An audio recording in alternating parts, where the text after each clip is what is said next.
요한복음을 하겠는데요. 요한복음은 예수님은 하나님이다, 그런 관점에서 시작되죠. 그래서 이제 마태, 마가, 누가를 공관복음이라고 하고, 요한복음은 관점이 다르기 때문에 따로 분류하거든요. 그 관점이 바로 예수님은 하나님이라는 거예요. 그런데 이 요한복음의 특징이 몇 가지 있어요. 요한복음은 예수님이 많은 표적을 행하셨는데 7가지 표적만을 골랐어요. 그래서 7가지 표적을 가지고 예수님이 어떤 일을 하신 분인지, 예수님이 누구신지를 설명하려고 했어요. 그러니까 아주 특별한 책이에요. 그래서 7가지 표적을 따라서 해야 됩니다. 이제 어떤 분은 8가지 표적이라고 해요. 그러면 8가지 표적은 뭐가 더해질까요? 예수님의 부활. 부활을 포함하면 8가지예요. 그것도 맞아요. 8이면은 하늘나라를 나타내잖아요. 그래서 표적 있고, 또 다른 복음서에는 믿음 칭찬하는 사람들이 있죠. 그래서 백부장도 칭찬하고 스로보니게 여인이라든지 이런 믿음을 칭찬하는 사람들이 많이 있어요. 그런데 요한복음은 믿음을 칭찬한 사람이 하나도 없다는 거예요. 그게 하나도 없다는 얘기는 믿음이 과연 뭐냐? 그거를 설명하려고 하는 거예요. 다른 성경과 이제 관점이 다른 것입니다. 그 다음에 요한복음은 다른 복음서에서 누락된 걸 많이 기록을 했어요. 그래서 요한은 다른 복음서를 다 본 다음에 다른 복음서에 빠진 것들을 위주로 보완을 했다, 이렇게 볼 수가 있습니다. 그 다음에 또 니고데모라든지 도마라든지 뭐 여러 등장인물들이 많죠. 다른 복음서에서 언급하지 않는 사람들, 수가성 여인이라든지 가늠하다가 잡힌 여인이라든지 이런 등장인물들이 꽤 많아요. 그래서 인물 중심으로 또 성경을 많이 기록을 했다, 이것도 다르고요. 그 다음에 다른 복음서에서는 예수님이 5병이어 기적을 행하고 7병이어 기적을 행했다, 그것만 기록을 했어요. 그런데 요한복음은 왜 그 이적을 행하셨느냐, 그런 영적인 의미를 설명을 하고 있는 거예요. 그래서 요한복음은 굉장히 깊은 책이고 광범위한 책입니다. 그래서 이런 관점으로 요한복음을 볼 수 있기를 바라요. 그래서 예수님의 생애를 이제 저는 그렇게 나눴었죠. 마태복음을 기준으로 사역 준비에서 빠지지 않는 2가지가 뭐죠? 침례를 받으신 거하고 마귀에게 시험 받으신 거예요. 그게 사역 준비예요. 그 다음에는 바로 선지자로서 사역을 쭉 해나가죠. 그러다가 주는 그리스도라는 고백이 나오니까 거기서부터 죽었다가 살아날 것을 말씀하셔서 제사장 사역을 설명하셨고, 그 다음에 이제 예루살렘으로 들어가셔서 이제 왕이신 것으로 나타나고 이제 그러는데, 여기서는 그 제사장으로서 사역 이야기가 요한복음 빠져 있어요. 그냥 그거 없이 예루살렘 입성까지 그냥 쭉 갑니다. 그래서 다른 성경하고는 많이 관점이 다르다. 그러나 예수님은 하나님이시다, 그런 관점으로 보고 있다. 이것만은 꼭 기억을 하시기 바랍니다. 자, 그래서 요한복음을 이제 7가지 표적 그랬죠. 첫 번째 표적이 뭐냐면 2장에 있는 물을 포도주로 바꾼 이야기예요. 그 다음에 4장에는 왕의 신하의 아들을 고쳐주셔요. 그 다음에 5장에는 38년 된 병자를 고쳐주십니다. 그리고 6장에는 오병이어 기적, 모든 성경에 다 있는 기록이에요. 그런데 다른 복음서에서는 오병이어 기적을 행하셨다, 근데 예수님이 제자들을 서둘러 쫓아보냈다, 거기까지만 기록이 되어 있는데 요한복음은 그 오병이어의 기적을 행한 이후의 이야기가 아주 길게 나옵니다. 그리고 이제 9장에 보면은 날 때부터 소경인 사람의 눈을 뜨게 한 거 다 아시는 이야기예요. 그리고 이제 11장에서는 죽은 나사로를 살리십니다. 이것이 이제 예수님이 십자가에 달려 돌아가시기 전에 하셨던 표적이에요. 이 표적이 6가지 표적입니다. 근데 예수님이 부활하신 후에 배 오른편에 그물을 내려라 그래서 고기를 잡았는데 큰 물고기만 153마리를 잡았다. 그게 이제 마지막 7번째 표적입니다. 그래서 예수님의 생애를 이 표적으로 설명을 하려고 한 거거든요. 자, 그래서 우선 1장부터 보겠습니다. 자, 1장은 제가 제목을 참빛 예수 이렇게 제목을 붙여봤어요. 그래서 1장 이제 1절 보실까요? 태초에 말씀이 계시니라 이 말씀이 하나님과 함께 계셨으니 이 말씀은 곧 하나님이시니라. 그래서 말씀이 계속 나와요. 근데 말씀이라는 단어가 성경에서는 2가지의 언어로 나오거든요. 하나는 로고스, 하나는 레마. 그래서 로고스는 예수님 자신을 말하기도 하고 하나님이 정해 주신 말씀 그 자체를 로고스라고 하고, 레마는 그 말씀을 내가 내 것으로 받아들였을 때 그것을 레마라고 한다 그러는데 이 부분이 사실은 명확하지 않아요. 그런데 일반적으로 그렇게 본다. 그러면 레마는 뭐예요? 내가 그 말씀을 은혜를 받았고 그 말씀으로 내가 뭐 어떤 체험도 했고 이제 그런 말씀을 레마라고 한다. 그렇게까지만 알아두시고 주장은 하면 안 됩니다. 명확한 게 아니니까요. 자, 그러면서 예수님은 말씀이시고, 그렇죠? 말씀 하나님이시고, 그 다음에 그는 이제 하나님이시고 또 생명이고 사람들의 빛이다. 그래서 예수님이 생명인데 이 생명은 우리 말하는 생명하고 달라요. 성경에서는 우리가 지금 살고 있는 이 생명을 뭐라고 표현하죠? 목숨이라고 표현해요. 목숨. 그리고 목에 있는 숨이다 그런 얘기예요.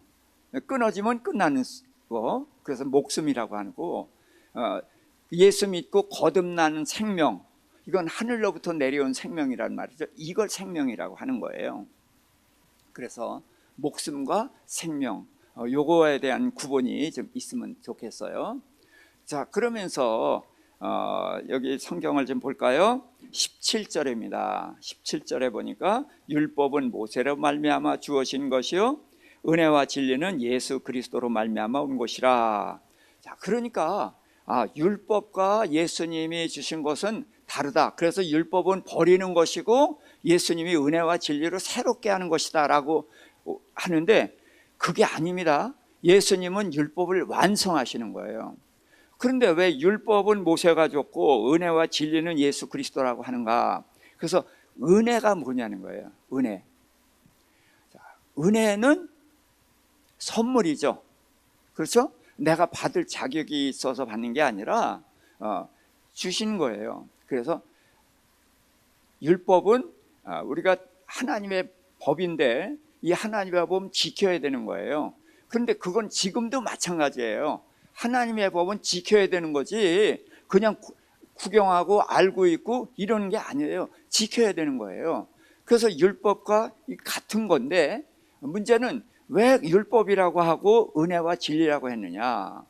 자, 율법은 지켜야 구원을 얻는 거예요. 그런데 우리가 지킬 수 있어요, 없어요? 없어요. 왜 못 지켜요? 왜 못 지켜요? 우리가 죄인이기 때문에 이 거룩한 하나님의 법을 지킬 능력이 없는 거예요. 그런 능력 자체가. 그렇기 때문에 어떻게 해요? 예수님이 오셔서 우리를 죄에서 사하셔서 구원하셔서 하나님의 자녀의 신분을 만들어주는 거예요. 그러니까 하나님의 자녀가 된 것이 내 공로예요, 은혜예요? 네, 선물이란 말이에요. 그래서 은혜로 하나님의 자녀가 되고 거기에 조건이 있어요, 없어요? 없어요. 그래서 은혜로 구원을 얻는 거예요. 그래서 시작이 은혜로 되는 거예요. 그 다음에 진리와 율법은 뭐가 다르냐? 율법과 진리는 같은 거예요. 그런데 지금 이 차를 이대로 제가 마실 수 있어요, 없어요? 없어요. 어떻게 해야 돼요? 뚜껑을 열고, 그렇죠? 그래야 돼요. 자, 그리고 또 지금 이거는 마실 수 있어요, 없어요? 이건 없어요. 이거 어떻게 해요? 이거 여기 뚜껑을 열어야 돼요. 그래서 향유 옥합은 깨트렸거든요. 이게 아주 봉합이 돼 있다고요. 그래서 목을 깨트려 가지고 쏟아붓는 거거든요. 그러는 것처럼 율법은 이런 속에 담겨 있단 말이에요. 그래서 형식이 많은 거예요. 그러니까 유대인들은 이 형식을 아주 잘 지켰는데, 형식을 잘 지켜서 이 속에 걸 먹었어요, 못 먹었어요? 못 먹는단 말이에요. 그래서 예수님이 오셔서 그 형식을 깨트려 가지고 그냥 먹을 수 있게 다 만들어 주신, 이게 뭐예요? 이게 진리예요. 그럼 이해가 되시죠? 그럼 율법과 다른 거예요, 같은 거예요? 내용은 같은 거예요. 네, 그런데 이 내용을 우리가 먹기 쉽게 열어놔 주셨고, 또 우리가 그걸 먹을 수 있도록 하나님의 자녀의 신분을 입혀주시고, 또 고아처럼 버려두지 않고 누굴? 성령을 보내주셔서 우리가 말씀대로 살고 싶어도 못 살거든요. 그래서 기도하고 성령의 도우심을 구하면 성령께서 우리를 도와주셔서 우리가 그 말씀을 행할 수 있게 해주신단 말이죠. 그래서 은혜와 진리가 율법이 다른 것이 아니라 율법을 행할 수 있게 하기 위해서 은혜를 주셨고, 진리로 이제 먹을 수 있는 걸로 해주셨다. 이렇게 이해하시면 좋을 것 같아요. 자, 그리고 이제 이 침례 요한 보고 이제 그 유대인들이 물었어요. 대개 이제 바리새인과 서기관들이 이제 그렇게 주로 묻는데, 너 누구냐? 그랬더니 너 그리스도냐? 아니다. 또 엘리야냐? 아니다. 그럼 그 선지자냐? 아니다. 그랬거든요. 지금 여기서 그럼 셋 중에서 침례 요한은 누구에 해당되죠? 그리스도? 아니고 엘리야? 아니에요? 엘리야죠. 예, 엘리야예요. 예수님이 엘리야라고 한 거예요. 그래서 엘리야는 구약 사람이죠. 그렇죠? 그런데 이 오리라한 엘리야는 구약과 신약을 연결하는 사람이란 말이에요.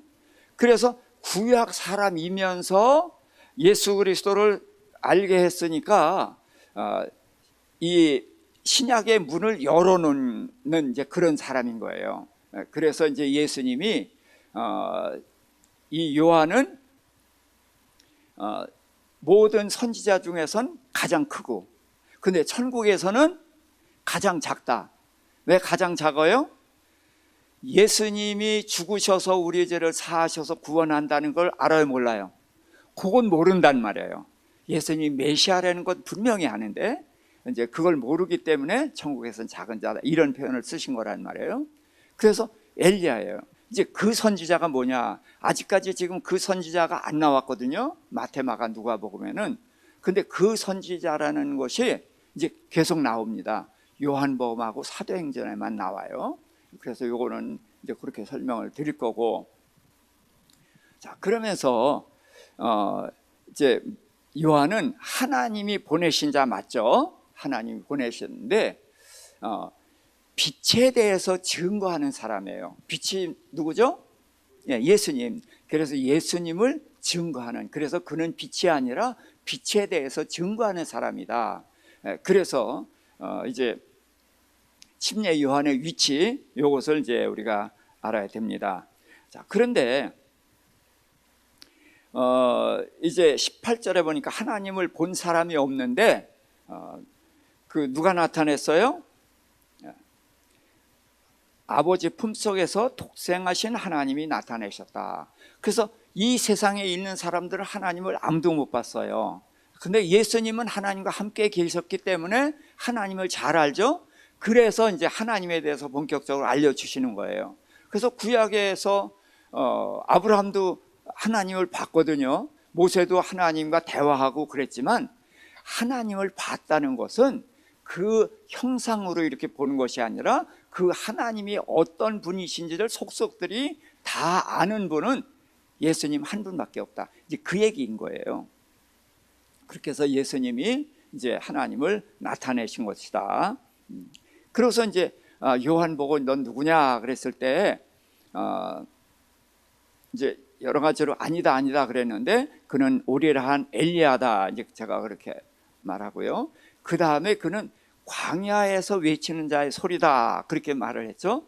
그래서 요한에 대해서는 구약 성경에 3번 언급됩니다. 성경 2권에 언급되는데 하나는 엘리야서에 이사야서 40장에 광야에서 외치는 자의 소리 그렇게 나오고요. 그 다음에 말라기서에 2번 나와요. 말라기서 3장에는 이제 하나님이 보내신다라고 돼 있고요. 그 다음에 4장에는 이제 엘리야로 거기서 설명을 하는 거거든요. 그래서 이제 요한은 자기가 왜 엘리야가 아니라고 했는지는 모르겠어요.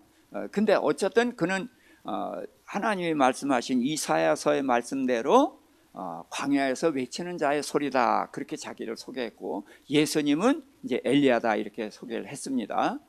자, 그러면은 이제 여기서 바리새인들이 물었거든요. 자, 20절 21절 같이 읽어볼까요? 요한이 드러내야 말하고 숨기지 아니하니 드러내야 하는 말이 나는 그리스도가 아니라 한데 또 묻되 그러면 누구냐? 내가 엘리야냐? 이르되 나는 아니라. 또 묻되 내가 그 선지자냐? 대답하되 아니라. 그래서 그 선지자라는 말을 이제 구약을 모르면은 이걸 몰라요. 그 선지자라는 말은 구약 성경에서 모세가 백성들에게 하셨고 하나님이 말씀을 하셨어요. 그래서 그 선지자는 신명기 보실까요? 신명기 18장 15절입니다. 그래서 모세가 말씀하시는 건데 내 하나님 여호와께서 너희 가운데 내 형제 중에서 너를 위하여 나와 같은 선지자 하나를 일으키시리니 너희는 그의 말을 들으라. 그래서 나와 같은 선지자라고 모세가 말한 이 선지자가 바로 그 선지자예요. 자, 구약 성경에서 모세와 같은 선지자가 없다 그렇게 말하거든요. 왜? 모세는 하나님과 대면해서 대화를 했고 그 외에 많은 선지자는 뭐 죽은 자도 살리고 뭘 했지만 하나님과 대면해서 이야기하진 않았거든요. 그래서 선지자 중에서 하나님과 대화해서 한 모세 같은 선지자는 없습니다. 그러니까 그 선지자 하면은 구약에는 없는 선지자이고 이후에 오실 메시아를 가르치는 선지자다 이렇게 하는 거예요. 18절 읽어보세요. 17, 18절 여호와께서 내게 이르시되 그들의 말이 옳도다. 내가 그들의 형제 중에서 너와 같은 선지자 하나를 그들을 위하여 일으키겠고 내 말을 그 입에 두리니 내가 그에게 명령하는 것을 그가 다 무리에게 말하리라. 그래서 너와 같은 선지자라고 했는데 이 선지자가 바로 메시아고 예수 그리스도를 말하는 거예요. 그러니까 이것이 이제 확실하게 딱 떨어져 있지는 않거든요. 그러니까 이제 그리스도냐 그 선지자냐 이런 식으로 물었던 거예요. 자, 그랬더니 이제 그 선지자는 저기 써 있죠. 그 선지자 하고서 요한복음에 신명기에 나오고 그 다음에 요한복음에 나오고 사도행전에 나오는 거예요. 다른 성경은 일치 안 나와요.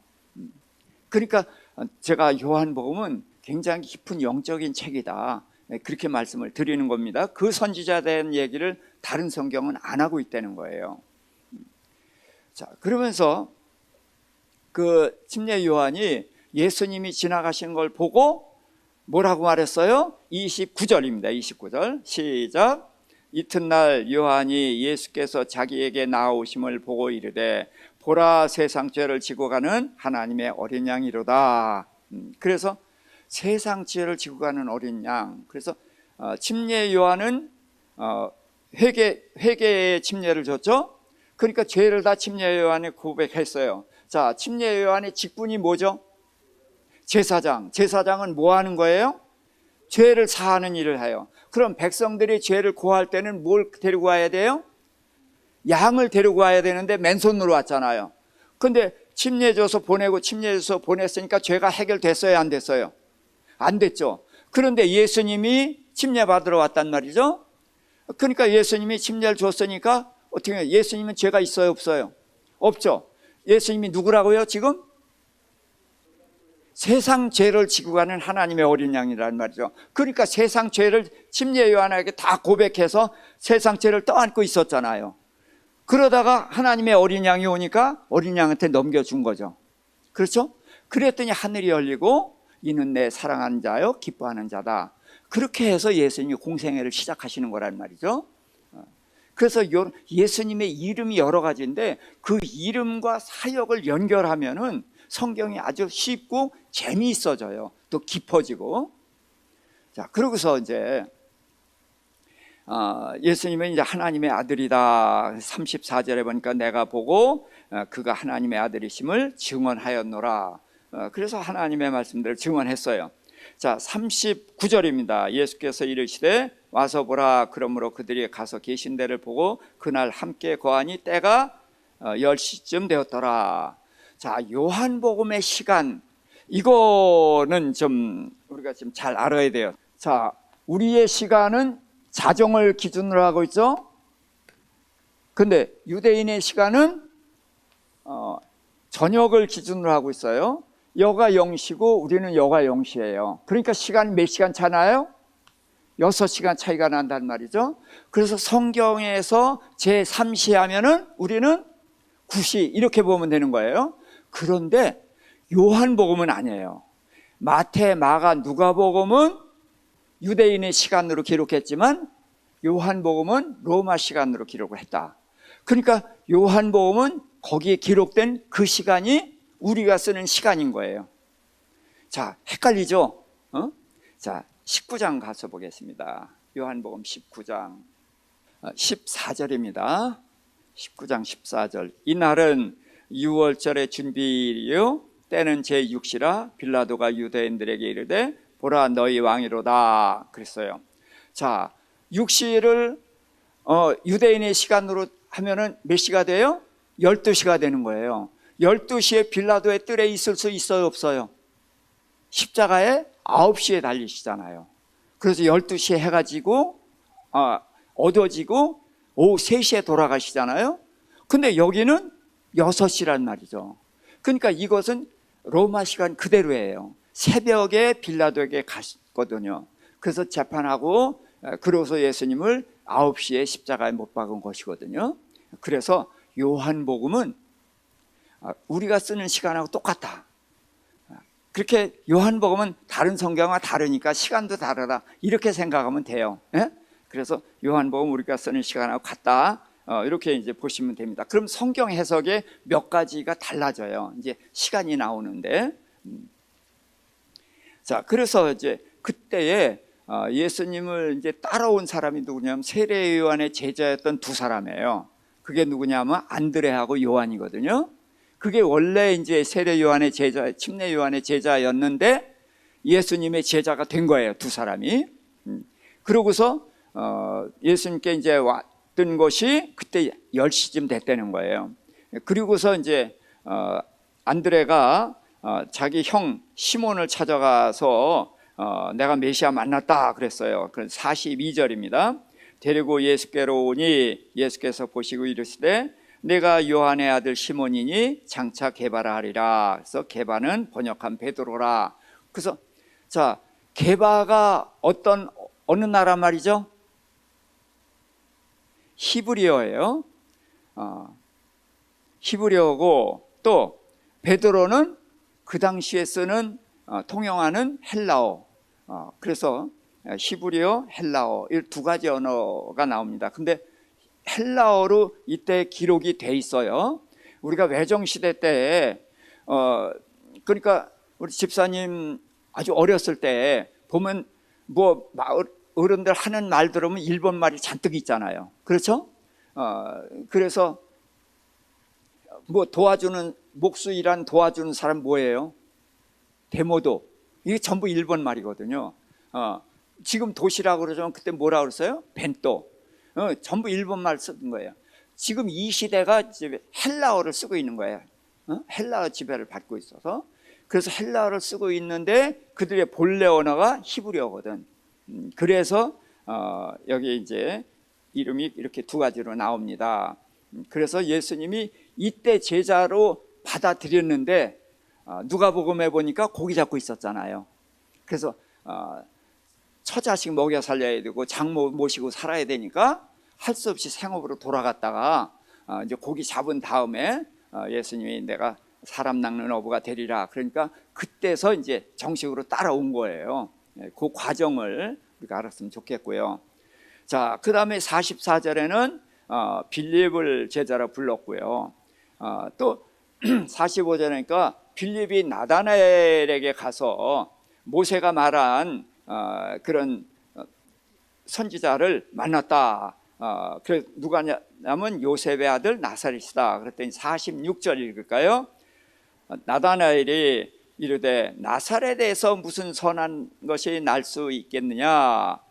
빌립이 이르되 와서 보라. 자, 그러니까 나사렛 이 지역은 외곽 지역인 거예요. 옛날에 그 조선 시대에 그 유배 보내면 어디로 보냈어요? 제주도로 보내거나 저 남쪽에 구석구석으로 보냈잖아요. 말하자면 여기가 그런 외곽지대란 말이에요. 갈릴리 지역이. 그러니까 여기서 무슨 선지자가 나겠느냐? 자괴감 같이 이렇게 빠져 있었어요. 그랬는데 와보라. 그래서 이제 나다나엘이 이제 갔어요. 그랬더니 47절, 48절 예수께서 나다나엘이 자기에게 오는 것을 보시고 그를 가리켜 이르시되 보라, 이는 참으로 이스라엘 사람이라 그 속에 간사한 것이 없도다.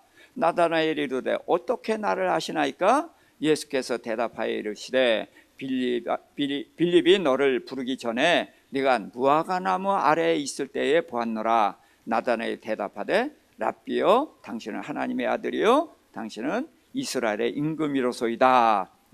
이런 고백을 하게 되죠. 자, 그래서 예수님은 그 나다나엘이 무화과나무 있을 아래에 있는 것을 봤다는 거죠. 그러니까 이 선지자가 아니면 안 되잖아요. 그래서 무슨 선지자가 나오겠느냐 했는데 그 말을 듣고서 이런 고백을 했죠. 여기서 참으로 이스라엘 사람이다 라고 했는데 이게 무슨 뜻일까요? 이스라엘 사람은 누구의 백성? 하나님의 백성. 그래서 참으로 이스라엘 사람이라는 건 뭐예요? 하나님의 백성다운 사람이다. 예, 그런 표현이거든요. 참 이런 표현을 우리가 받을 수 있으면 참 좋겠죠? 자, 그래서 이제 50절 51절입니다. 예수께서 대답하여 이르시되 내가 너를 무화과나무 아래에서 보았다 함으로 믿느냐? 이보다 더 큰 일을 보리라. 또 이르시되 진실로 진실로 너에게 이르노니 하늘이 열리고 하나님의 사자들이 인자 위에 오르락내리락 하는 것을 보리라. 자, 그래서 하늘이 열리고라는 표현을 쓰셨어요. 근데 하늘이 열린 곳이 여러 번 나오거든요, 성경에. 그걸 좀 보도록 하겠습니다. 하늘이 열리고 제일 먼저 창세기예요. 창세기 28장 12절에 여긴 하늘이 열린다는 표현은 안 썼지만 야곱에게 하나님이 나타났을 때입니다. 같이 읽을까요? 꿈에 본즉 사닥다리가 땅 위에 서 있는데 그 꼭대기가 하늘에 닿았고 하나님의 사자들이 그 위에서 오르락내리락 하고. 자, 그래서 하늘이 열렸고 하나님은 위에 계시고 사닥다리가 놓여 있는데 사닥다리를 천사가 오르락내리락 했단 말이죠. 그래서 하늘과 야곱이 연결된 거예요. 야곱이. 근데 야곱이 우리거든요. 근데 어떻게 연결됐느냐? 사닥다리로 연결됐어요. 근데 예수님이 뭐예요? 하늘이 열리고 하나님의 사자들이 인자 위에 오르락내리락 하리라. 자, 저기 창세기에서 누구 위로 어디로 다녔어요? 사닥다리로 다녔지. 근데 천사가 어디로 다닌다고요? 내 위로. 그러니까 예수님이 뭐예요? 사닥다리. 이해되죠? 천사가 하늘과 땅을 연결한 사닥다리로 오르락내리락 했잖아요. 그렇죠? 근데 예수님이 하늘과 땅을 연결하는 사닥다리란 말이에요. 그래서 천사가 오르락내리락 하는 것이 이 야곱의 사닥다리에 있는 것과 마찬가지다. 그리고 우리가 하늘나라까지 올라가게 되잖아요. 거기선 천사만 오르락내리락 했는데 우리도 올라가잖아요. 그래서 예수님이 난 사닥다리다라고 말한 것이다. 이해할 수 있겠죠? 자, 에스겔서 1장 1절에 이 말씀이 나와요. 제30년 4월 5일에 내가 그발강가 사로잡힌 자 중에 있을 때에 하늘이 열리며 하나님의 모습이 내게 보이니. 그래서 에스겔 선지자는 포로 시대죠. 바벨론 포로로 있을 때에 제사장인 이 에스겔 선지자에게 이제 하나님이 많은 걸 보여주셨는데 그때 이제 하늘이 열리고라는 것을 표현했어요. 근데 에스겔 선지자에게 하나님이 말씀하신 것은 뭐냐 하면 남은 자들을 이야기하는 거예요. 성경에서 이제 얘기했죠. 온 인류에서 점점 들어서 이스라엘에서 유다, 유다에서 남은 자, 그러고선 예수 그리스도로서 12제자, 70명, 120문도, 3,000명, 5,000명 이렇게 늘어나는 건 이런 흐름에서 이제 마지막 선지자로서 이제 하늘나라를 얘기하고 이때 성전에 대한 걸 제일 많이 예언한 사람이 에스겔이에요. 자, 마태복음 3장 16절.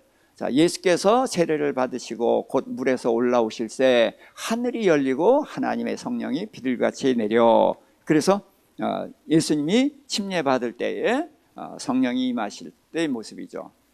자, 그리고 자, 누가복음 똑같은 거니까요. 사도행전 7장 56절입니다. 스데반 집사 얘기예요. 말하되 보라 하늘이 열리고 인자가 하나님 우편에 서신 것을 보노라. 그래서 스데반 집사가 죽을 때에 하늘이 열리고 뭘 봤어요? 예수님을 봤어요. 보좌에 계신. 그런데 예수님이 어떻게 했어요? 서 있었어요. 다른 때는 보좌에 앉아 계시다가 스데반 집사에게 선 모습을 보였단 말이죠. 왜 그래요? 스데반 집사가 누구예요? 제2로 천국에 올라간 사람이죠. 그렇죠? 예수님은 본래 계시던 분이니까 문을 열어놓은 거고 제1호로 스데반 집사가 올라오잖아요. 그러니까 보좌에서 벌떡 일어나서 환영을 하신 거죠. 자, 그래서 스데반 집사를 좀 부러워할 수 있길 바랍니다. 청년 때 아깝다 그렇게만 생각하지 말고. 자, 그리고서 이제 사도행전 10장입니다. 11절. 하늘이 열리며 한 그릇이 내려오는 것을 보니 큰 보자기 같고 내 귀에 매여 땅에 들이웠더라. 자, 이게 누구 만날 때 얘기죠? 고넬료에게 복음 전할 때. 고넬료가 누구예요? 백부장 고넬료고 이방인. 그러니까 첫 번째 이방인에게 복음이 전파될 때에 하늘이 열린 거예요. 그러니까 하늘이 열리고라는 것은 굉장히 중요한 의미를 가지고 있다는 거죠. 그리고서 이제 계시록 19장 11절에도 하늘이 열립니다. 또 내가 하늘에 열린 것을 보니 보라 백마와 그것을 탄 자가 있으니 그 이름은 충신과 진실이라. 그가 공의로 심판하시며. 그래서 이제 계시록 몇 장까지죠? 21장. 그러니까 끝나는 거예요. 여기가. 끝나서 이제 백마타니가 저걸 다 물리치고 그 다음에 이제 하늘에서 새 예루살렘 내려오고 천국이 완성되는 이야기예요. 그러니까 하늘이 열리고 이제는 완성이 되는 이제 그때를 말하는 것이거든요. 그래서 이제 하늘이 열리고라는 것만 쭉 봐도 굉장한 의미를 우리가 알 수가 있잖아요. 그래서 성경에서 이렇게 짝을 찾아보는 거 이게 굉장히 중요합니다. 자, 그래서 여기까지 이제 했고요. 2장입니다. 2장은 가나 혼인잔치인데 두 가지입니다. 가나 혼인잔치하고 그 다음에 이제 성전을 정화한 이야기하고 이 두 개가 2장입니다. 자, 가나 혼인잔치는 우리가 잘 알죠. 너무나 잘 아는데 마리아가 예수님께 저들에게 포도주가 없다. 그러니까 예수님이 여자 나오는 상관이 있나이까. 그런데 이제 사환들에게 예수께 무슨 말씀을 하시든지 그대로 하라 그랬어요. 그랬더니 예수님이 항아리에 물을 채우라, 또 채웠더니 이제 떠서 갖다 줘라. 그랬더니 이제 그 제사장은 포도주를 먹고 참 이렇게 좋은 포도주를 아직 남겨뒀느냐, 그런 얘기할 때 그 포도주가 난 것을 몰랐죠. 그런데 누구는 알았어요? 하인은 알았다. 그러니까 여기서 우리가 어떤 교훈을 얻어요? 이 하인들처럼 순종하면은 물의 포도주가 된다. 자, 그것 나쁜 거 아니에요. 그런데 그것 때문에 누굴 빼놨어요? 예수님 빼놨어요. 이게 첫 번째 표적이라고 그랬거든요. 7가지 표적으로 예수님의 생애를 설명하려는 첫 번째 표적이 모자라는 포도주 해결했다. 그리고 순종하면 포도주 된다. 이게 교훈 같아요? 네? 아니죠. 그래서 비중이 있단 말이에요. 그것도 교훈은 교훈이에요. 근데 그거는 뭐예요? 다 쓰고 남는 그냥 하찮은 거란 말이에요. 제일 중요한 것은 예수님이 왜 포도주를 만들었냐. 자, 어떤 사람이 아버지가 죽고 유산을 줬는데 형이 독식했잖아요. 그러니까 예수님 찾아와서 유산 좀 나눠주세요. 그런데 딱 거절했죠.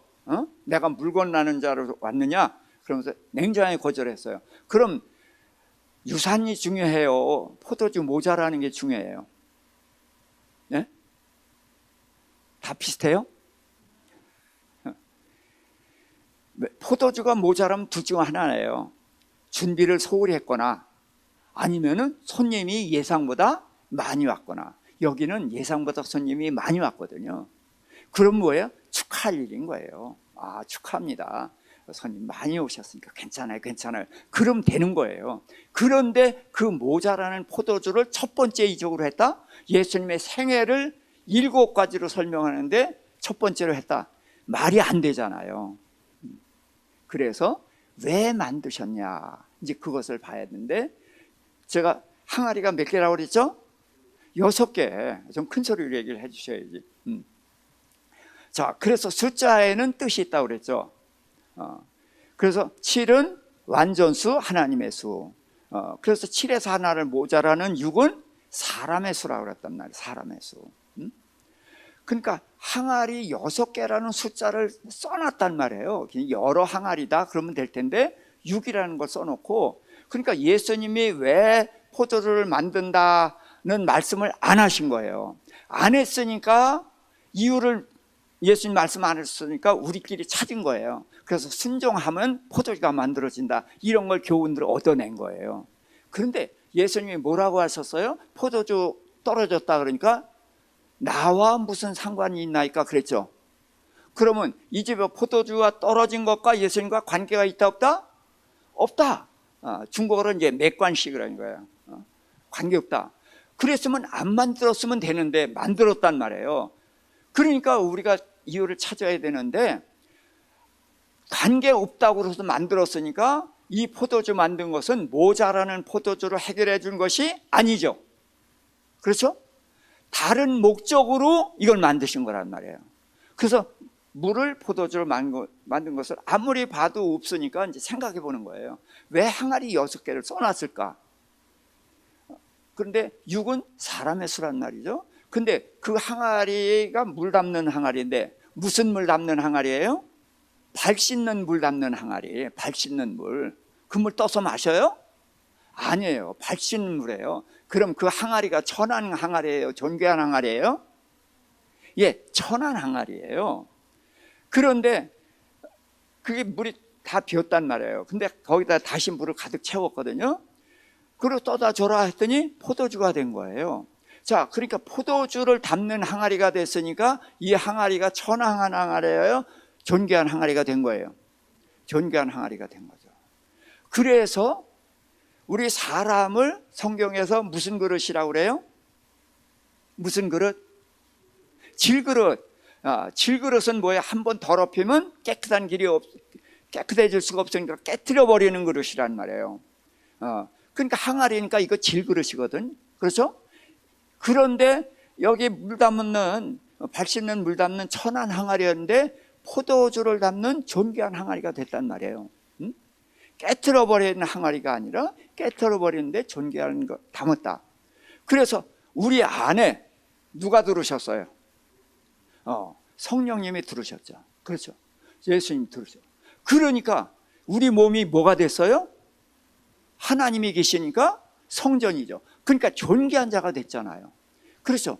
그래서 물 담는 항아리가 포도주 담는 항아리처럼 성령 우리 안에 오시고 하나님이 우리 안에 계시니까 우리가 성전이 됐단 말이에요. 얼마나 존귀한 존재가 됐느냐? 나는 너희를 바꾸러 왔다, 그 얘기예요. 바꾸러 왔다. 사람을 바꾸러 오셨다. 예수님의 목적이 사람이란 말이에요. 자, 이거를 얘기하자면 창세기 얘기를 할 수밖에 없죠. 창세기에서 하나님이 사람을 지었을 때 사람의 신분이 뭐죠? 네, 하나님의 형상, 하나님의 모양인데 하나님의 자녀란 말이에요. 자, 두 번째는 수명은 영생. 그리고 누가 함께 있었어요? 성령이 함께 있었어요. 근데 사람이 무슨 짓을 했어요? 죄를 졌단 말이에요. 그래서 하나님의 자녀가 마귀 죄의 종이 됐고, 영생한 존재가 죽는 존재가 됐고, 성령이 떠나버렸단 말이에요. 뭐 때문에? 죄 때문에. 그럼 예수님 왜 오셨어요? 죄를 없애려. 그래서 죄를 없앴단 말이에요. 죄를 없애니까 마귀의 자녀가 다시 하나님의 자녀가 되고, 죽는 존재가 부활해서 영생하는 존재가 되고, 하나님이 성령이 떠났는데 오순절에 성령이 오시잖아요. 그렇죠? 그러니까 예수님은 이렇게 이쪽이니까 이게 가치가 있어요? 마귀의 종이고 죄인이고 아무 쓰잘데없는, 그러니까 멸망받아 마땅한 존재였단 말이에요. 그런데 이러한 존재를 다시 하나님의 자녀가 되고 영생하고 성령이 함께 하시는, 성령의 전이 되게 하는 이 일을 하러 오셨단 말이에요. 그게 바로 물을 포도주로 바꾼 사건이다. 네? 그러니까 예수님이 오셔서 하는 일이 얼마나 위대한 일이냐는 말이죠. 이 위대한 일을 하러 오셨는데 모자라는 포도주를 해결했다. 야, 그래도 모자라면 신랑이 고소당할 수도 있고 아주 입장이 난처해져. 그래서 구해주셔서 아니에요. 그런 게 아니라 예수님이 하시는 일은 우리의 영혼 얘기지, 재산 중요한 건데도 그거 쓸데없는 거다. 그렇게 말씀하셨던 분이에요. 그래서 이것이 첫 번째 표적이다. 그렇기 때문에 이 사건은 굉장히 중요한 거예요. 그래서 바로 하나님의 자녀가 이 지경 됐단 말이에요. 다 무너졌었는데 예수님이 죄를 해결함으로 다시 회복이 됐거든. 이것이 예수님이 오셔서 하신 일이다. 자, 그 다음에 그때 예수님을 믿었다고 했지만 이 믿음도 이제 예수님의 그 7가지 비유 중에 겨자씨라고 생각하면 돼요. 겨자씨는 아주 작죠. 그래서 보이지도 않아요. 그런 것처럼 제자들이 예수를 믿었는데 이제는 시작이 되는 거예요. 이 믿음에다 기대를 걸면 안 됩니다.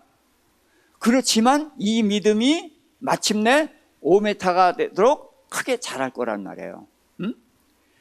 그런 기대는 해요. 그러나 사람의 믿음에다 기대를 하는 것이 아니라 하나님이 그걸 키우셔요. 하나님이 키워주셔요. 우리의 믿음 하나님이 키워주셔서 자라는 것이지 내가 노력한다. 물론 노력을 해야 되지만 내 혼자 노력의 힘으로 되는 것이 아니란 말이에요.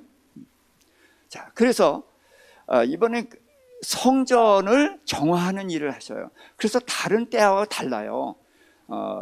예수님이 오셔서 예루살렘 나귀 타고 가셔서 성전을 청소했다고 그렇게 나오는데, 여기는 물을 포도주로 바꾸고 성전을 청소한 거예요. 그래서 성전에서 장사하는 사람 내쫓고, 그래서 내 집은 16절에 보니까 비둘기 파는 사람들에게 이르되 이것을 여기서 가져가라. 내 아버지의 집으로 장사하는 집을 만들지 말라. 그러면서 쫓아내버렸단 말이에요. 그래서 성전을 이제 정화, 깨끗하게 한 거예요. 그러면서 뭐 표적을 보여달라 그랬더니 너희가 이 성전을 헐라 내가 3일 만에 세우리라. 그러니까 이 사람 웃기네. 이 성전 46년 동안 지은 건데 지가 어떻게 다시 세워? 그랬지만 예수님이 말씀하신 성전이 뭐예요? 예수님의 몸이란 말이에요. 몸이 성전이에요. 그래서 예수님이 죽었을 때 다시 3일 만에 살아난 것을 말씀하시는데 몸이 성전이라는 걸 말씀을 하셨거든요. 그러면 예수님 몸만 성전이에요? 누가 성전이에요? 우리가 성전이에요. 왜? 물이 포도주가 되는 것처럼 존귀한 자가 됐잖아요. 이 우리 몸이 성전이란 말이죠. 그러니까 예수님이 내 몸이 성전인 것처럼 너희 몸이 성전이 될 거고 너희는 귀한 것을 담는 존귀한 항아리야. 이것을 계속해서 말씀을 하시는 거예요. 그래서 이 심지어 요한은 이런 성경을 이 흐름으로 쭉 이야기를 하는 거예요. 흐름으로. 자, 그러면서 이제 하나만 더 얘기합니다. 예수님이 마리아를 뭐라고 불렀어요? 여자라고 불렀어요. 자, 이제 제가 여러 번 말씀해서 이제 기억하시죠? 여자는 그 어머니를 그렇게 부르는 게 아니다. 그래서 19장 하나만 더 가겠어요.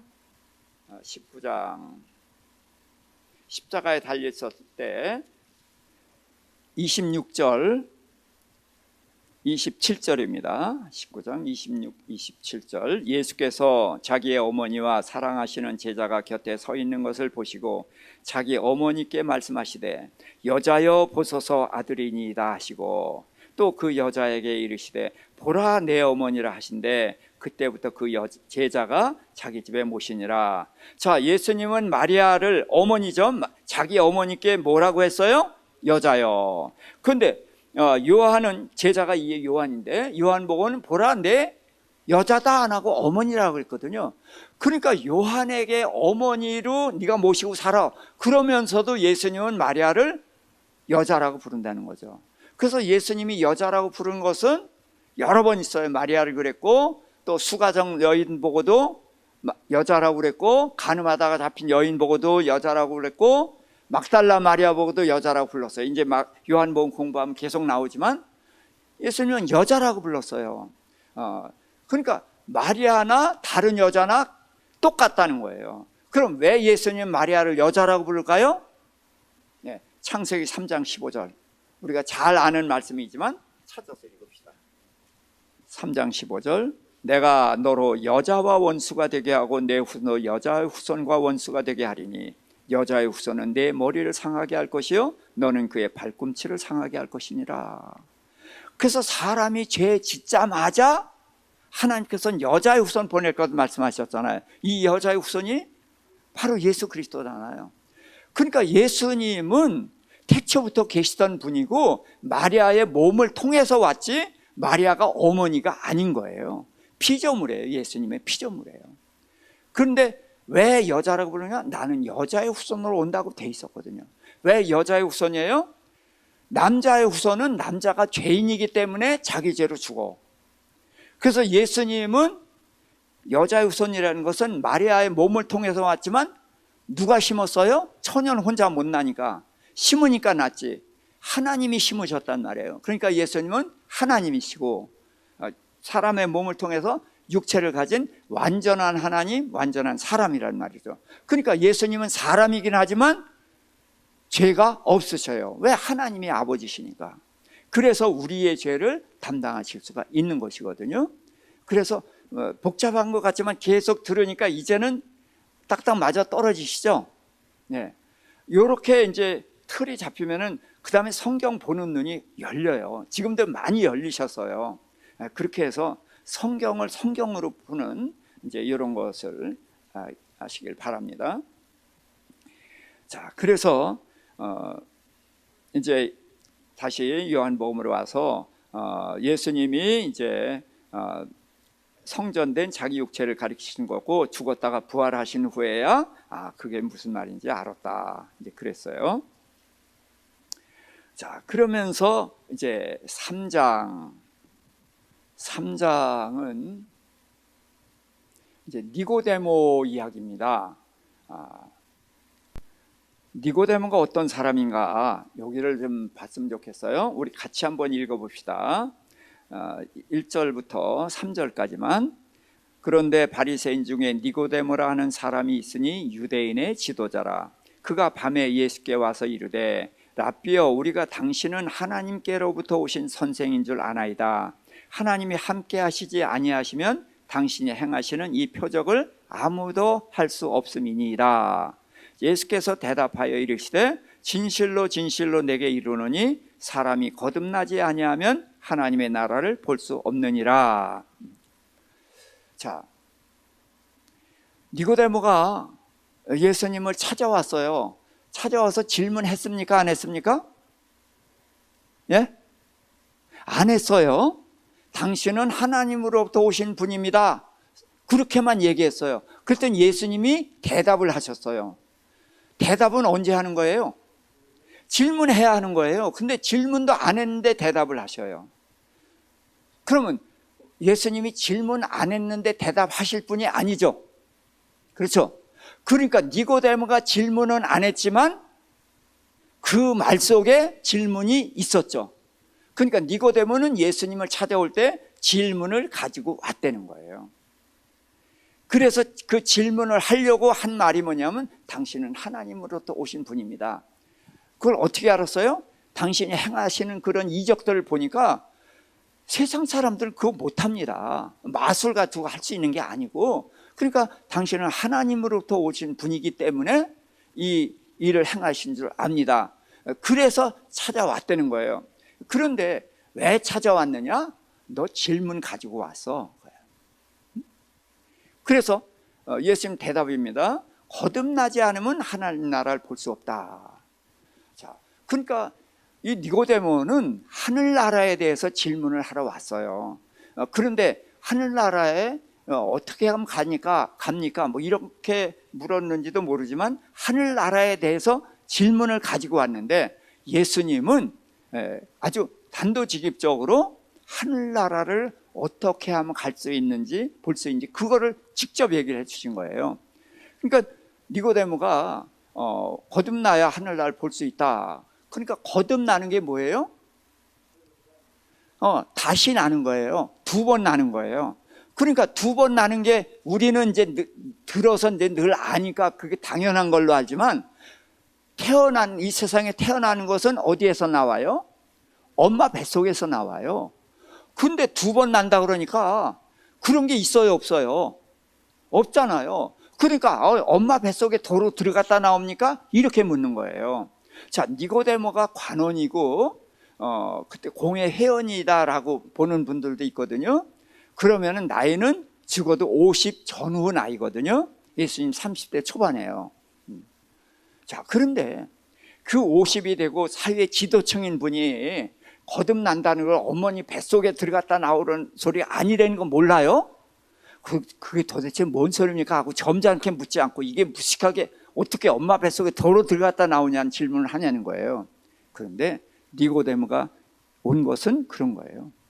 나 적당히 선문답 하듯이, 불교는 이제 선문답 그런 거 같잖아요. 물은 물이요, 산은 산이로다 그러면 뭔가 깨달았어요. 그러고 온단 말이죠. 뭘 깨달아요? 예? 그게 뭔가 있다. 그런 줄 알고 속아서 오는 거예요. 그러니까 니고데모는 거듭나야 된다는 게 그런 거 같이 들리는 거예요. 왜? 다시 날 수는 없는 거니까. 그러니까 난 그렇게 천문답하는 거 그런 거 들으려고 온 거 아니요. 내가 알기로는 이 세상에 나오는 것은 엄마 뱃속에서 나오는 것밖에 몰라. 그런데 다시 난다면 엄마 뱃속에 도로 들어갔다 나오느냐? 왜 이렇게 물어요? 들어갔다 나오는 것이 아닌 줄 알지만 나는 모르니까 확실하게 내 손에 좀 답을 쥐어주세요. 이거예요. 니고데모가 밤에 왔다고 비난들을 많이 하죠. 비겁하다. 그런데요, 니고데모는 예수님을 그리스도로 알아요, 몰라요? 몰라요. 선지자로 아는 거예요. 그런데 왜 밤에 왔느냐? 예수님이 하나님이 보낸 분은 분명한데 이해 안 가는 것들이 있단 말이에요. 이제까지 성경하고도 안 맞고 그래요. 예수님이 안식일에 병자를 고치잖아요. 그런 일은 안식일에 아무 일도 안 해야 되는 걸로 알고 있었는데 이 양반은 병자를 고쳐서 일을 한단 말이에요. 그리고 유대인들은 이 그릇을 이제 늘 깨끗이 씻고, 뭐 음식 먹으면 손 깨끗이 씻고 먹거든요. 손 씻는 게 나쁜 건 아니에요. 근데 예수님은 제자들 일부러 안 씻게 했을 거예요. 왜? 제자들 의뢰 씻어요. 알아요. 그런데 바리새인들 앞에서 일부러 안 씻고 그냥 먹어. 그러니까 그냥 먹으니까 시비를 걸죠. 예수님 그 시비 걸라고 한 거예요. 그러면서 그래, 손 씻고 먹는 게 위생상은 좋아. 그럼 손 씻고 먹기 때문에 영적으로 깨끗해져요? 그거 아니다. 그걸 얘기하려고 일부러 그들이 지키는 걸 못 지키게 하는 거예요. 그러니까 니고데모가 예수님을 하나님으로부터 온 건 분명해. 이건 틀림이 없어. 그런데 이분에게는 내가 몇 가지 해결해야 되는 게 있어요. 그럼 해결해야죠. 이제 집을 사거나 뭐 그랬을 때 집이 딱 봤어요. 정말 좋아요. 그리고 한번 딱 보고 좋네. 얼마요? 돈 주고 사요? 보고 또 보고. 예, 그렇죠. 그리고 뭐 어떻게 이런 데도 뭐 보고 뒤도 이제 커튼도 걷어보고 이러면서 보잖아요. 왜? 내 거 삼으려니까. 좋은 거니까. 그러니까 니고데모는 예수님을 따르려니까 확실하게 알고 따라야 되겠다는 거예요. 그래서 낮에 오게 되면 공개적으로 예수님을 따르게 되는 거니까 내 모든 것을 버리고 따라야 돼요. 근데 내가 지금 버리고 따르기에는 문제가 있단 말이에요. 그래서 밤에 온 거예요. 이거는 비겁한 것이 아니라 뭐라고 해야 돼요? 신중하다고 하는 거예요. 신중하다. 자, 그런데 예수님 답변, 거듭나지 아니하면 뭘 할 수 없다? 볼 수 없다. 자, 그러더니 그 다음에는 5절은 어떻게 하면 한다고요? 거듭나는 게 뭐예요? 물과 성령으로 나는 게 거듭나는 거예요. 그럼 거듭나면 뭐 할 수 있어요? 하늘나라를 들어가는 거예요. 보기만 하면 뭐래? 맨날 구경뿐만 할 거예요? 들어가야지. 그러니까 거듭나야 하늘나라가 보이고 거듭나야 하늘나라를 갈 수가 있다. 근데 거듭나는 게 뭐냐? 물과 성령으로 나는 것이다. 이렇게 설명을 하신 거예요. 그럼 물과 성령으로 나는 게 뭐냐? 물은 침례를 받는 거란 말이죠. 침례를 받는다는 것은 말하자면 물속에 들어가는 건 뭐죠? 뭐 죽음? 옛사람이 죽고 또 물속에서 나오는 것은 새 사람으로 사는 거예요. 옛사람은 어디를 향해서 살았어요? 세상을 향해 살았는데 이제 거듭난 새 사람은 하늘나라를 향해 산다. 이게 이제 물로 거듭나는 거예요. 이게 출발이죠. 그렇죠? 출발해요. 그런데 이것만 가지고서 되냐? 안 된다. 왜? 고하니까. 그래서 보호자가 있어야 돼. 그래, 누가 와요? 그래서 성령. 그래서 물과 성령으로 나는 것. 이렇게 이제 설명을 한 거란 말이죠. 그래서 침례에 대해서는 확실하게 알아야 됩니다. 옛사람 죽고 새사람 거듭난다. 그래서 세상을 향하던 삶을 하나님을 향해 산다. 그렇게 하는데 이것 가지고 안 된다. 그래서 성령이 오셔서 함께 하셔서 이제 그 길을 갈 수 있게 한다. 이제 그걸 말씀하신 거란 말이에요. 자, 그러면서 육으로 난 것은 육이요, 영으로 난 것은 영이다. 그렇게 말씀을 하셨어요. 그러니까 자, 우리는 이 말씀이 이해가 되죠. 육으로 난 게 뭐예요? 어머니 뱃속에서 나온 거예요. 이게 1차 난 겁니다. 근데 영으로 난 건 뭐예요? 예수님을 영접하고 거듭난 거예요. 거듭난 것을 형식으로 표현한 게 침례예요. 그래서 거듭난 것은 이제 세상을 향하던 삶을 멈추고 이제 하나님을 향해 살기로 결단한 게 거듭난 건데, 자, 근데 그렇게 살아요? 그렇게 자신 있게 고개를 흔들면 안 되죠. 좀 멋쓱 해가면서 그렇게 얘기를 해야지. 그래요. 그러니까 우리가 지금도 잘못 살고 있다. 그런 걸 이제 자꾸 깨우쳐야 되는 거예요. 그렇게 방향을 그렇게 가야 된다.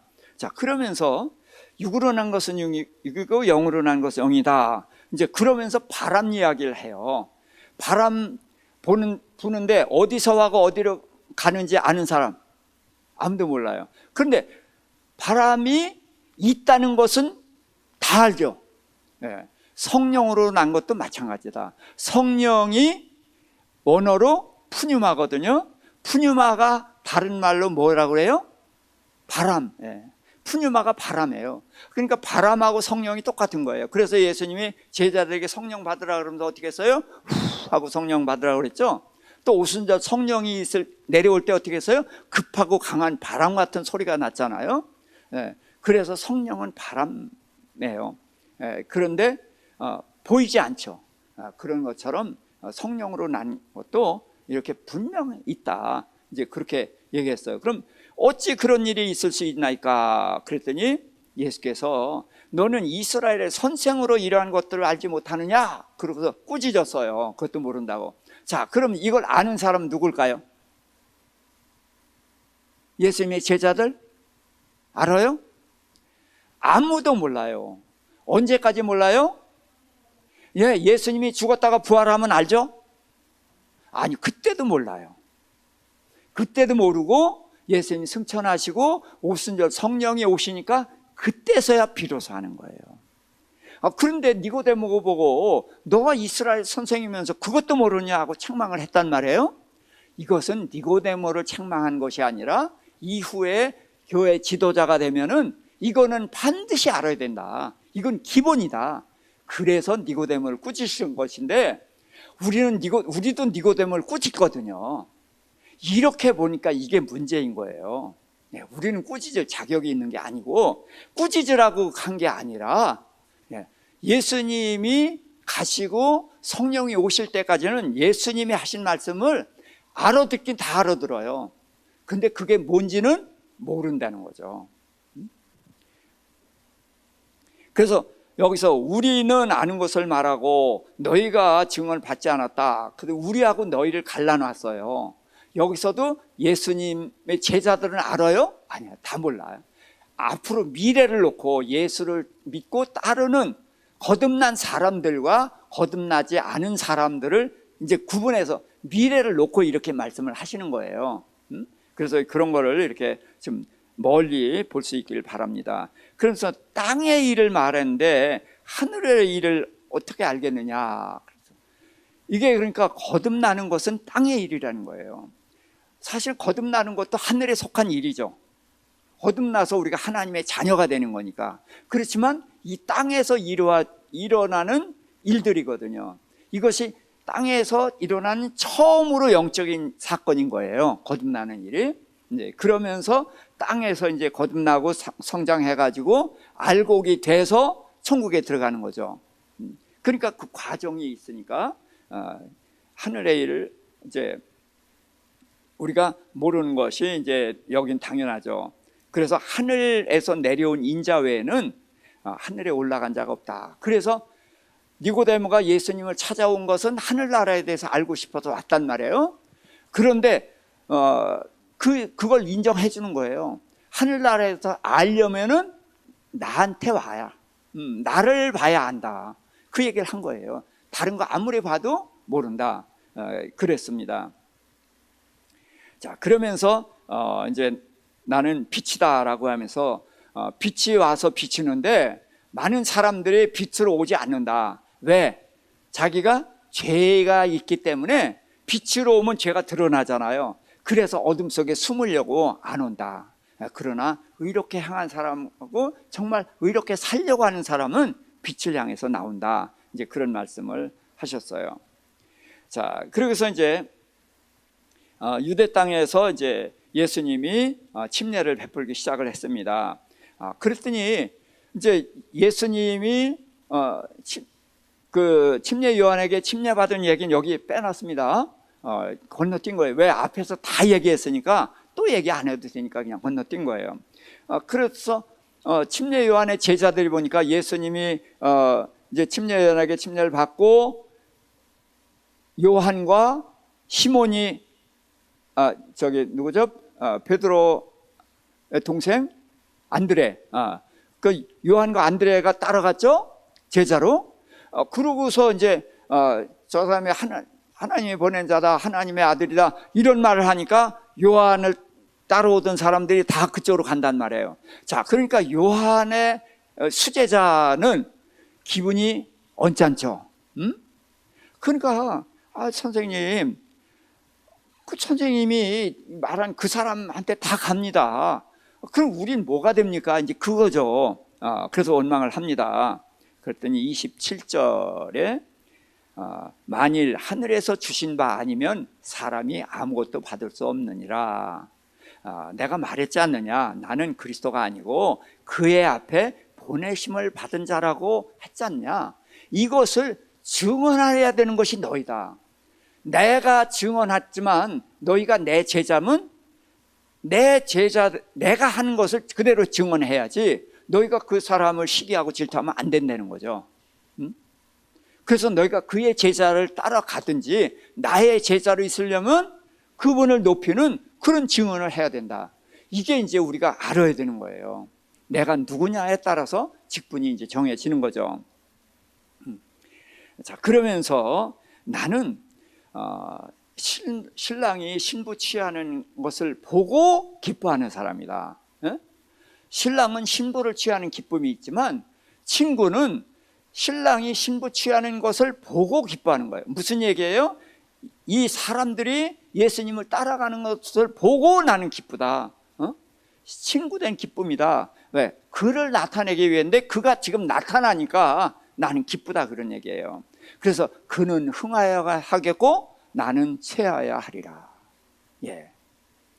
그래서 이 침례 요한의 위대한 모습은 바로 그겁니다. 나는 쇠하여야 하리라. 그래도 많은 사람이 따르고 존경을 받았잖아요. 그런데 자기는 쇠하여야 하리라. 예. 그런데 자, 그러면서 이 침례 요한이 감옥에 간 것은 하나님께서 하신 거예요. 감옥에 가야 그를 따르는 사람들이 이제 끝나죠. 그렇죠? 그를 따르는 사람이 끝나고, 그 침례 요한이 거기서 목베임을 당해서 죽죠. 그 헤롯이 잘못해서 죽이지만 그것도 하나님이 허락하시니까 하는 거예요. 자, 목베임을 당해서 죽었다. 난 그것을 전에는 그냥 그렇게 중요하게 생각을 안 했는데, 성경에서는 순교를 목베임 당한 자라고 표현을 해요. 저 베드로도 거꾸로 달려 죽었죠. 그렇죠? 그래서 꼭 목베임 당해서 죽은 것은 그 사도 바울밖에 없어요. 로마 사람이기 때문에 그런 건데, 성경에서 순교자를 목베임을 받았다 그래요. 근데 어떤 목사님이 그 얘기를 하시더라고요. 우리가 이제 마태복음 7장에 보면은 주인이, 제가 셋이라고 그랬죠. 누가 주인이어야 돼요? 하나님이 주인이어야 되는데 누가 주인돼요? 사람이 주인되고 재물이 주인되잖아요. 예. 그러니까 우리가 주인이 둘이나 셋이 된다는 거죠. 그래서 목베임을 당해서 죽었다는 것은 뭐야? 주인이 한 분밖에 없다. 내 목, 이게 내 목이잖아요. 내 목을 자르면은 누구 목이 여기 오는 거예요? 예수 그리스도가 내 주인이 되는 거예요. 그래서 순교자는 목베임을 당했다는 것은 내가 아니고 주님이 주인이 돼서 죽었다, 그것을 표현했다는데 정말 감동이 되더라고요. 그렇죠? 그래서 이제 그러면서 31절부터는 요한이 설명을 하는 겁니다. 이건 침례 요한이 아니라 이 성경을 쓴 요한이 말씀을 한 건데, 위로부터 오시는 이는 만물 위에 계시고 땅에서 난 이는 땅에 속하여 땅에 속한 것을 말하느니라. 하늘로부터 오시는 이는 만물 위에 계시나니 그가 친히 보고 들은 것을 증언하되 그 증언을 받는 자가 없도다. 그래서 예수님 혼자만이 하늘에서 오셨다는 거예요. 그러니까 많은 선지자들을 보냈지만 선지자들은 부분을 얘기했단 말이에요. 그리고 율법은 다 포장에 들어있잖아요. 형식에 갇혀 있잖아요. 그래서 예수님이 오셔서 그 포장을 다 드러내고 속을 드러내 준 건데, 이 사람들은 그걸 인정을 못 한단 말이죠. 그러니까 이것을 이제 요한은 뭐냐면 하늘로부터 오신 분은 이분 한 분이다. 그러니까 이분 이외에 우리에게 하나님을 가르쳐 주실 분이 없다. 그것을 이제 위로부터 오시는 이분밖에 없다. 그래서 친히 보고 들은 것을 증언했다. 그 증언받는 자가 없지만 그 증언을 받는 사람은 하나님이 참되시다는 것을 인쳤느니라. 그래서 34절에 하나님이 보내신 이는 하나님의 말씀을 하나니 이는 하나님이 성령을 한량없이 주심이니라. 그래서 성령에 대해서 이제 성령은 이름도 여러 가지였죠. 성령은 이름도 여러 가지고 성령은 그 분량적인 양적인 개념으로 설명이 돼요. 그래서 이제 여호와의 증인들은 성령을 능력, 하나님의 능력, 영적인 능력이라고 보지 하나님으로 인정을 안 해요. 왜냐하면 성령이면은 내가 뭐 뚱뚱해졌다, 좁아졌다 그러지 않죠. 예? 그러는 것처럼 성령이 한 분이면 하나님이지 어떻게 뭐 충만하고 그러고 뭐 성령이 소멸되고 뭐 어떻게 그러냐 이런 얘기를 하는 거거든요. 그런데 성령이 사역하실 때에는 양적인 개념으로 일을 하신다. 그래서 충만하다라는 것은 우리가 하나님을 전적으로 의존할 때에 하나님이 온전한 나의 주인이 돼서 일하시게 되고 그런 것을 이제 충만하다 이렇게 표현을 하는 거죠. 양적인 개념으로 설명을 하시는 것입니다. 그래서 여기도 한량없이 부어주십니다. 그러니까 이거는 그 능력을 말하는 거다. 그런데 성령은 분명히 하나님으로 이렇게 말씀을 하십니다. 자, 그러면서 이제 하나님이 보내신 이제 이걸 말씀을 하시는데 이게 보내신 이라는 표현이 특히 이제 요한복음에서 많이 나옵니다. 그래서 하나님은 보내신 이고 예수님은 보냄을 받은 이. 그래서 제가 그렇게도 한번 말씀을 드렸죠. 제일 처음에 자, 하나님이 예수님을 보내셨죠. 그러니까 하나님은 무한 분이에요. 보내신 이. 예수님은 보냄을 받으니. 자, 그런데 그 다음에 예수님이 가시고 누가 오셔요? 예. 그럼 성령은 누가 보냈어요? 예, 하나님이 보내셨다 그래도 되지만 예수님이 보내셨다라고 얘기할 수가 있어요. 자, 그러면은 자, 예수님은 무슨 일을 하시죠? 예, 나를 보내신 하나님의 일을 하시는 거예요. 보내신 이의 일을 하는 거예요. 그러면 성령님은 예수님이 보내셨는데 그럼 성령님은 무슨 일을 하셔요? 예수님을 드러내는 일을 하셔요. 자, 그런데 그게 결국은 다 하나님의 뜻 안에 있죠. 그렇죠? 네, 전부는 하나님의 뜻 안에 있지만 굳이 나눈다면은 보냄을 받은 자는 보내신 이의 일을 한다. 그래서 성령님도 보내신 이를 드러내는 일을 한다. 이렇게 이해해 주시면 좋을 것 같습니다. 자, 그래서 성경에서 제가 이제 이런 단어 같은 것들을 이제 꼬집어서 설명을 드리는 것은 이런 단어가 가지고 있는 그 특성이 있단 말이에요. 그래서 이제 저는 이걸 이름이라고 말하거든요. 예수님이 보냄을 받은 자 그랬을 때는 그의 역할은 이제 겸손한 자로서 보내신 아버지 하나님의 일을 하신다. 또 이제 세상 죄를 지고 가는 어린 양 그러면은 침례 요한이 세상 죄를 받아가지고 있다가 예수님께 넘겨줬다. 이런 것들이 다 설명이 되잖아요. 그래서 이름을 아는 것은 좋다는 거죠. 예수님을 아담이라고 하죠. 무슨 아담? 마지막 아담. 그럼 누가 있어요? 첫사람 아담 있죠. 첫사람 아담은 누구예요? 죄인의 조상. 마지막 아담은 의인의 조상. 자, 이렇게 이름을 알게 되면 성경을 큰 덩어리를 설명을 하잖아요. 그렇죠? 그래서 이런 이름들을 꼭 기억을 하시면서 단순히 이름만 기억하지 말고 그 이름에 연관된 것들을 이렇게 연결해서 알게 되면 이제 성경이 점점 재밌어지고 짜임새가 있어지고 그렇게 됩니다. 오늘은 여기까지만 하겠습니다.